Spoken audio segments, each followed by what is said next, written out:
Hi everyone, আসসালামু আলাইকুম। Welcome to beautiful by তন্নি। চলে আসলাম তোমাদের সাথে লাউ দিয়ে একটা মজার রেসিপি তৈরি করব।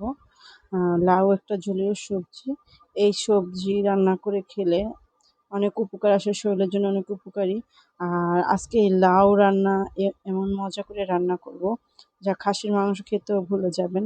আজকে সেই পদ্ধতিটা দেখাবো। প্রত্যেকটা টিপস ফলো করে আমার এই লাউয়ের রেসিপিটা যদি রান্না করেন তাহলে অনেক মজা লাগবে। আর পুরো লাউটা নিব না, লাউটা অনেক বড় ছিল, তাই আমি এখন কেটে নিচ্ছি ছোট ছোট করে, টুকরো করে। লাউয়ের সাথে একটা ম্যাজিক মশলা আমি ইউজ করব, সেটা যদি থাকো সাথে থাকো কি মশলাটা আমি ইউজ করি দেখতে থাকলেই বুঝতে পারবে। আর এই দেখো আমি ছোট ছোট করে লাউটা কেটে নিচ্ছি। লাউ সাধারণত আমরা অনেক কিছু দিয়ে খেয়ে থাকি, নিরামিষ খেয়ে থাকি, লাউ দিয়ে মাছ দিয়ে রান্না করে থাকি। আজকে একটু অন্যরকম ভাবে আমি তোমাদের লাউ রান্নাটা দেখাবো, একদম হেলদি টেস্টি এই গরমে। এইরকম লাউ খেতে কার না ভালো লাগে অল্প ময় মশলা দিয়ে। এরকম মজাদার একটা লাউ রেসিপি খেতে হলে পেতে হলে আমার চ্যানেলে আসতে হবে। আমি কিভাবে রান্না করলাম সেটাই তোমাদের সাথে একটু শেয়ার করব। আর কথা বলতে বলতে কিন্তু লাউগুলোর খোসা তুলে নিচ্ছি, ফেলবো না। এটা দিয়েও কিন্তু আমি ভর্তা রেসিপি তৈরি করব। যেহেতু আমার চ্যানেল, আমি চাই নিত্য নতুন ভিডিও দিতে, রেসিপি তৈরি করতে, তাই এই খোসাগুলো অবশ্যই ফেলবো না। তোমরা কেউ বন্ধুরা ফেলবে না। ফেলে দেওয়া জিনিস দিয়ে কিন্তু অনেক মজার মজার ভর্তা বানানো যায়। এখানে দেখো আমি লাউগুলো সবগুলো কিন্তু লাউ আগে পেঁয়াজ ছোলা হয়ে গেছে, অফ ক্যামেরা ছিলে নিয়েছি। আর লাউগুলো এখন ছোট ছোট করে চাক চাক করে কেটে নিচ্ছি, যেহেতু অন্যরকম করে একটা রেসিপি তৈরি করব, তাই আহ, এত মজা করে রান্না করব যা খাসির মাংস খেতেও ভুলে যাবে, এত মজা এই লাউয়ের রেসিপিটা তৈরি করব। প্রত্যেকটা টিপস ফলো করবে, আমার সাথে থাকবে। আর গরমে কিন্তু লাউটা পেটের জন্য অনেক ভালো, অনেক উপকারী। লাউয়ে প্রচুর ভিটামিন আছে, শরীরের পানি শূন্যতা কমায়। দেখা যায় গরমের ভিতরে অন্য কোনো জিনিস তৃপ্তি ভরে খাওয়া যায় না, কিন্তু লাউটা কিন্তু তৃপ্তি ভরে খাওয়া যায়। তাই আমরা প্রতিটা ঘরে চেষ্টা করবো গরমের ভিতরে একটু লাউ খাওয়া, বাচ্চা থেকে বড় সবাই খাবে মজা করে। আমার বাচ্চারা তো অনেক মজা করে খেয়েছে, বাচ্চারা লাউটা অনেক পছন্দ করে খায়। আমি প্রায় সময় লাউ রান্না করি, তাই আজকে একটু অন্যরকম করে লাউটা রান্না করলাম। এই দেখো আমি একদম লাউগুলো কেটে চাক চাক করে কেটে নিয়েছি। এখন আমি এই লাউ রান্নার জন্য যেই মশলাটা ব্যবহার করব সেই মশলাটা রেডি করে নিব। দেখো এখানে আমি দুটো পিস নিয়ে নিয়েছি, বেশি পিস দরকার নেই, একদম অল্প উপকরণে আমি এই লাউটা রান্না করব। ঘরে থাকা উপকরণ দিয়ে এই মজার লাউটা রান্না করতে পারবো। আর কি কি দেয় সেটা তোমরা সাথে থাকো, দেখতে থাকো, না দেখলে মিস করবে। আর না দেখলে পুরো ভিডিওটা যদি না দেখো তাহলে বুঝতে পারবে না কি কি ব্যবহার করেছি এটার ভিতরে। দেখো পাতলা পাতলা করে পেঁয়াজ কেটে নিব। এটার ভিতরে মজার একটা জিনিস দেব, যে কারণে এই লাউ তরকারিটা খাসির মাংসকে হার মানাবে, এত মজা এত মজা। তাই কথা বলতেছি আর পেঁয়াজ গুলো কেটে নিচ্ছি, একটু মোটা মোটা করে কাটবো, যেহেতু এটা একটা পেস্ট হবে, তাই একটু মোটা মোটা করে কেটে নিচ্ছি।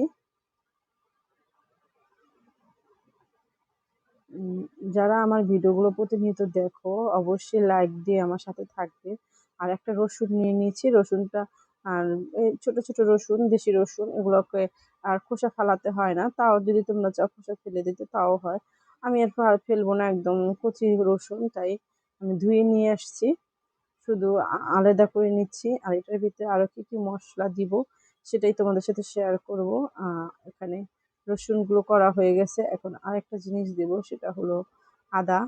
আমি কিন্তু ইনস্ট্যান্ট সব মশলা ব্যবহার করব এখানে, কোনো আলাদা কোনো মশলা দিব না। এই পেস্টের ভিতরে সব মশলা থাকবে আমার। এ দেখো সবগুলো মশলা একদম রেডি। আর বললামই তো অল্প মশলা, তেল মরিচ অল্প, তেলে অল্প মশলায় আমি এটা রান্না করব।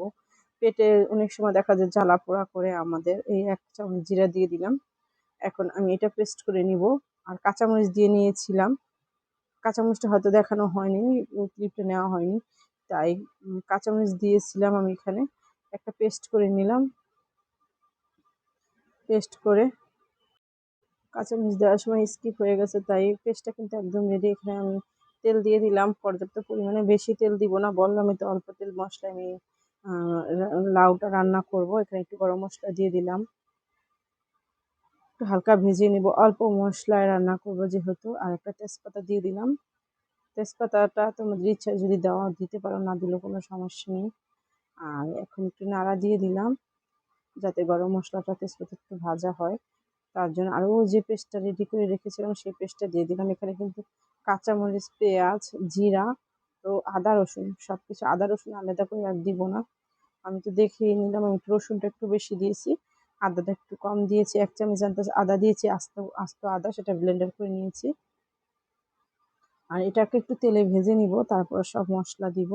যে আধা চামচ হলুদ দিলাম, একদম বললাম যে তোমাদের একদম অল্প হলুদ মরিচ দিব। আর একটু আধা চামচ মরিচের গুঁড়া, যেহেতু কাঁচামরিচ ব্লেন্ডার করে দিয়েছি। আমি কিন্তু চেষ্টা করি সবসময় কাঁচামরিচ দিয়ে তরকারি রান্না করার, কালারের জন্য আমি একটু জাস্ট মরিচের গুঁড়াটা ব্যবহার করি। কাঁচামরিচে কিন্তু স্বাস্থ্যের জন্য অনেক উপকারী, স্বাস্থ্যের ক্ষতি হয় না। আর শুকনো মরিচের গুঁড়াটা কিন্তু স্বাস্থ্যের জন্য অনেক ক্ষতি, আর পেটে গ্যাস করে। তাই আমরা যতটা পারবো কাঁচা শুকনো মরিচটা স্কিপ করে চলবো। দেখো মশলাটা কিন্তু একদম কষানো হয়ে গেছে। এখন এই মশলাটা কষানোর পরে আমি যেই জিনিসটা ব্যবহার করব সেটা দিব, যেই খাসির মাংসকে ফেল করবে, এত মজা হবে। এটা দিলে এই মজার টেস্টটা বেড়ে যাবে। এই মশলার ভিতরে দিয়ে দিব। মশলাটা একটু ভাজা ভাজা করে কষিয়ে নিব।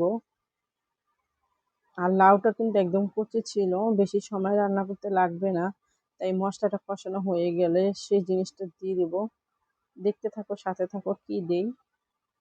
এই দেখো মুরগি, এখানে আমি লাউটা মুরগি দিয়ে রান্না করব। দেখো এখন সুন্দর করে মুরগিটা আমি কষিয়ে নিব। একটা মুরগি নিয়ে নিয়েছি, কক মুরগিটা সুন্দর করে একদম কষাবো সুন্দরভাবে, যাতে কষাতে কষাতে মাংসের মশলাটা ঢুকে যায় ভিতরে, না হয় কিন্তু খেতে ভালো লাগবে না।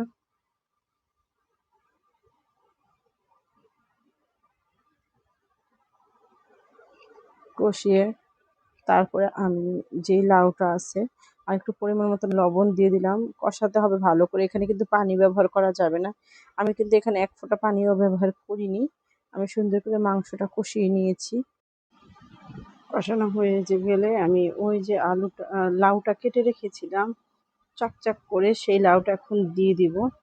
লাউটা দিয়ে আমি একটু কষিয়ে নিব। এই তরকারিটা রান্না করার জন্য যদি কষিয়ে নিয়ে সুন্দর করে, তাহলে কিন্তু এই লাউটা খেতে ভালো লাগবে, মজা হবে। আর আমি যেভাবে যেভাবে করতেছি, তোমরা যদি এভাবে করো অবশ্যই খেতে দারুণ লাগবে, মজা হবে। আমার প্রত্যেকটা টিপস যদি ফলো করো তাহলে কিন্তু খুব দারুণ হবে। এখন আমি সুন্দর করে কষিয়ে নিব। দেখো আর আস্তে আস্তে নাড়তে হবে। আমি আর একটু বড় একটা কড়াই নিলে ভালো হতো, কড়াইটা একটু ছোট হয়ে গেছে। ও কিছু না, কিন্তু এটা লাউটা তো নিয়ে যাবে তখন, নিচে নেমে আসবে।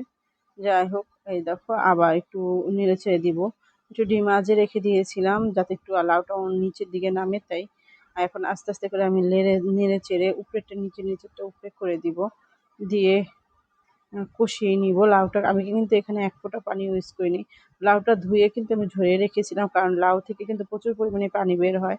তাই আমার এক্সট্রা কোনো পানি দিতে হবে না। এভাবে যদি লাউ রান্না করো অনেক মজা হবে, খেতে কিন্তু দারুণ লাগবে। আমি যেভাবে লাউটা আজকে রান্না করতেছি, তোমরা একবার হলো ট্রাই করবে এই লাউটা রান্না। বেশি সময় কিন্তু লাগবে না, যতক্ষণ লাগবে শুধু কষানোর জন্য। দেখো লাউটা কিন্তু উনিয়ে নিচের দিকে নেমে গেছে।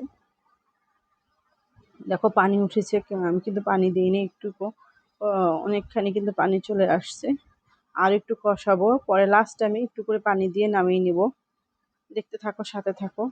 লাউটা একদম নরম হয়ে গেছে, আমি বুঝতে পারিনি যে লাউটা এত নরম হবে, এত মজা হবে, এত স্বাদ হয়েছে। দেখো ঝোল ঝোল লাউটা হয়ে গেল। এই দেখো একদম আমার লাউ তরকারি রেডি। অল্প একটু পানি দিব, কষানো একদম রেডি হয়ে গেছে। আমি চোখের পলকে 10 মিনিটের জন্য একটু রেখে পাকঘর থেকে বের হয়েছিলাম, দেখি এখন ঝোল একদম শুকিয়ে গেছে, পানি নেই। এখন একটু করে পানি, অল্প একটু, বেশি না, টেস্টের জন্য একটু পানি দিয়ে দিলাম যাতে শাকটা ভালো লাগে। আর দেখো অল্প মশলায় কিন্তু আমার মাংসের কালারটা কত সুন্দর আসছে। আর যদি এর মধ্যে বেশি আমি হলুদ মরিচ দিতাম তাহলে কালারটা কেমন হয়ে যেত। সবসময় খেয়াল রাখবে লাউ তরকারিতে মশলাটা একটু পরিমাণ কম দিবে, তাহলে লাউটা খেতেও ভালো লাগবে, কালারটাও সুন্দর আসবে। এখন লাউ তরকারিটা আমি নামিয়ে নিব। দেখো কেমন হয়েছে আমার লাউ তরকারিটা। ভালো লাগলে লাইক কমেন্ট করবে আর তোমাদের মূল্যবান মতামতটা জানাবে। এরকমভাবে লাউ রান্না করলে খাসিকেও হার মানাবে। এত মজার লাউ তরকারি ট্রাই করবে আমার মতন। সবাই ভালো থাকবে, সুস্থ থাকবে। আসসালামু আলাইকুম, আল্লাহ হাফেজ। Thanks for watching.